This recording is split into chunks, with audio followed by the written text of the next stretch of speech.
يا حب لك رمضان شهر الرحمة اعوذ باللہ من الشیطان الرجیم، بسم اللہ الرحمن الرحیم۔ امید ہے کہ آپ سب لوگ ایمان اور صحت کی بہترین حالت میں ہوں گے۔ اللہ سبحان تعالیٰ آپ سب کو ہمیشہ اپنی حفاظت میں خیر و عافیت اور عزت کے ساتھ رکھے، آمین یا رب العالمین۔ اس رمضان المبارک میں ہم نے محبت کا سفر جو اللہ سبحان تعالیٰ کے لیے شروع کیا ہے، انشاءاللہ آہستہ آہستہ اس کو آگے بڑھائیں گے، اور اس کی محبت کو آپ آہستہ آہستہ اپنے اندر محسوس کرتے جائیں گے، اور پھر انشاءاللہ اللہ تعالیٰ سبحان تعالیٰ سے امید ہے کہ وہ اس موقع پہ ہماری خاص مدد کرے گا کہ ہم اس سے اس کی محبت مانگ رہے ہیں اور اپنا متقی ہونا مانگ رہے ہیں۔ اور یہ متقی ہونا ان دیٹ سینس کہ ہمیں ڈرنا نہیں ہے، ہم نے محبت پیدا کر لی ہے اپنے اندر، اور یہ محبت انشاءاللہ تعالیٰ ہمیں ہر برے کام کرنے سے روکے گی۔ کسی کا ڈر اور خوف سے کسی چیز سے رک جانا ایک الگ بات ہوتی ہے، اور کسی کی محبت میں کسی چیز کو چھوڑ دینا یا رک جانا ایک الگ بات ہوتی ہے۔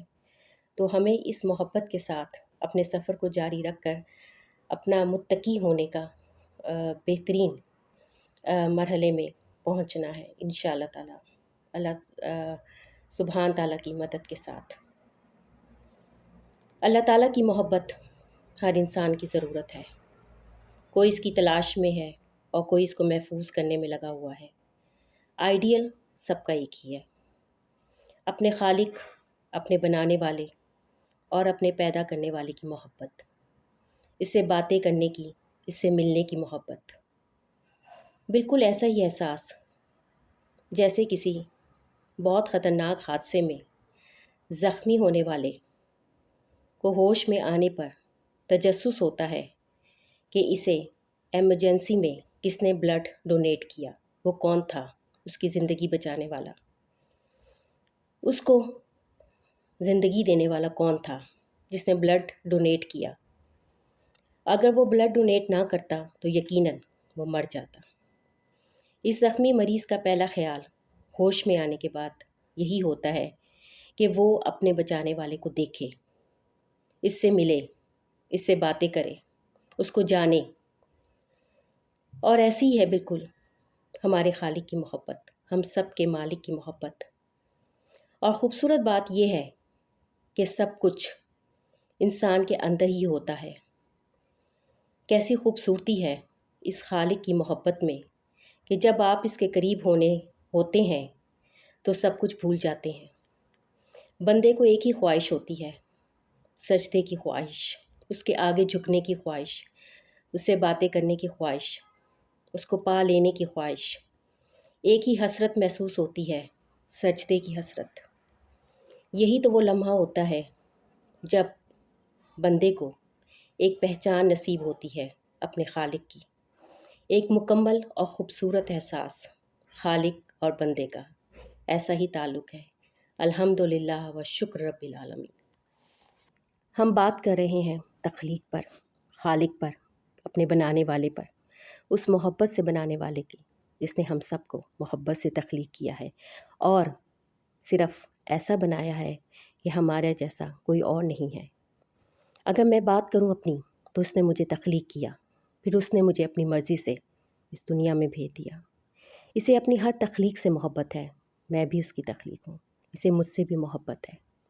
وہ بڑی عظیم ہستی ہے، مجھے اس کی حکمتوں پر پیار آتا ہے۔ وہ میری زندگی میں مختلف رکاوٹیں اور پریشانیاں لے کر آتا ہے۔ میں ٹھہری کمزور گھبرا جاتی ہوں، پریشان ہو جاتی ہوں، رونے لگتی ہوں، گر جاتی ہوں۔ اس کی دی ہوئی آزمائش کو دیکھ کر ڈر جاتی ہوں، رونے لگتی ہوں، اور اس کی طرف دیکھتی ہوں اور آنکھوں میں آنسو بھر کر مدد کے لیے پکارتی ہوں۔ پر اس نے مجھے کبھی نہیں چھوڑا، وہ تو ہر وقت مجھ پر ایسے نظر رکھتا ہے یا میری ایسی حفاظت کرتا ہے جیسے بس میں ہی اس کی مخلوق ہوں اور اسے بس میرا ہی خیال ہے۔ ہر رکاوٹ پر وہ مجھے اٹھا کر ایسے پار کرا دیتا ہے جیسے کوئی ماں راستے میں پتھر آ جانے پر اپنے بچے کو اٹھا کر تھوڑا آگے کر دیتی ہے، جہاں سے ہموار راہ شروع ہو جاتی ہے۔ مجھے لگتا ہے کہ ان پریشانیوں میں، ان تکلیفوں میں، رکاوٹوں میں میں ٹوٹ جاؤں گی، میں بکھر جاؤں گی اور میں پلٹ نہیں سکوں گی، پر اس نے کبھی ایسا ہونے نہیں دیا۔ اس نے مجھے ایسے سمیٹ کر رکھا ہے جیسے کوئی اپنی بہت ہی عزیز چیز کو سنبھال کر رکھتا ہے۔ وہ مجھے ہر لمحہ مضبوط کرتا ہے، کانفیڈنس دیتا ہے۔ وہ ہر بار مجھ کو پہلے سے زیادہ طاقتور اور قابل محسوس کرواتا ہے۔ وہ میرے لیے میرا بہترین دوست، میرا رب، میرا محبوب، میرا خالق، میرا مولا ہے، اور ہم سب کا۔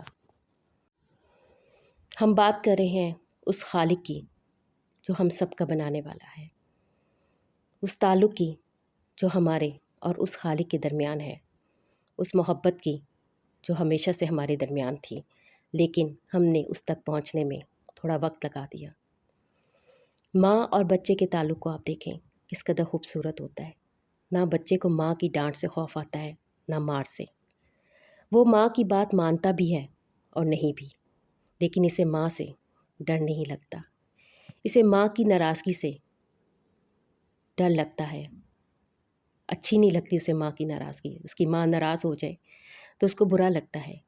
اسے ایک ماں کے ناراض ہونے سے خوف آتا ہے، لیکن وہ چھوٹی موٹی حرکتیں کرنے سے باز نہیں آتا۔ اس کو پتہ ہوتا ہے کہ اگر یہ کام کرے گا تو یقیناً اس کی ماں کو برا لگے گا، لیکن وہ پھر بھی کرتا ہے۔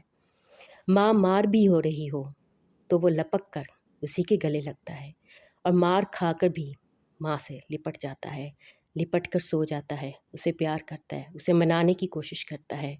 بچے کا تو سب کچھ اس کی ماں ہی ہوتی ہے۔ وہی خالق ہے، وہی مالک ہے، وہی رازق ہے، وہی ناصر ہے، وہی حافظ ہے، وہی سب کچھ ہے۔ بچے کو تو معلوم بھی نہیں ہوتا کہ ماں کے علاوہ بھی کوئی اس کا ہو سکتا ہے۔ بچے کو ماں کسی صورت بری نہیں لگتی، اسی صورت میں وہ اپنی ماں سے دور جانا پسند نہیں کرتا۔ سو بھی جائے تو اٹھ کر سب سے پہلے ماں کو دیکھتا ہے، بھوک لگے تو سب سے پہلے ماں کو تلاش کرتا ہے۔ اپنی جسمانی ضرورت کے لیے بھی اسے ماں ہی کی ضرورت ہوتی ہے۔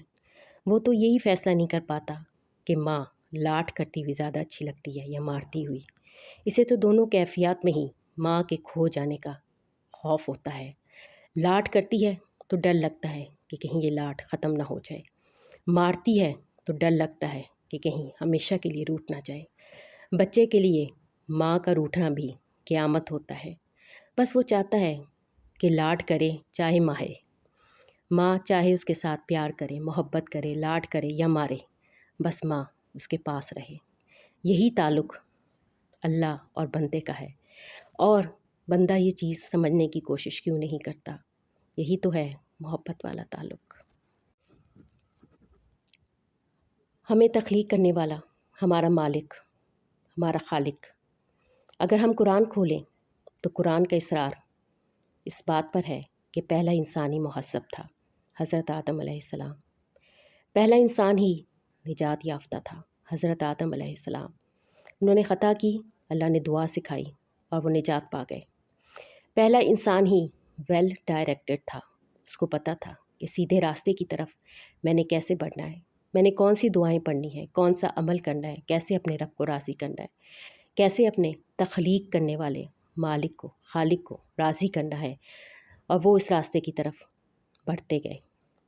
وہ ایک قطرے سے بنے انسان کی تخلیق، چاہے تو اس قطرے سے صحرا میں چشمہ پھوٹے، چاہے تو بنجر زمین کو سیراب کر دے، چاہے تو اپنی روشنی کے ساتھ تاریکی کو بھی جگمگانے لگے، چاہے تو انسان بیان کی دولت سے ایمان کو سرعام کر دے، اور اس کا خالق، اس کا بنانے والا چاہے تو اپنے بندے کے گناہوں کو مغفرت میں بدل دے، اور یقیناً وہ بدلتا ہے۔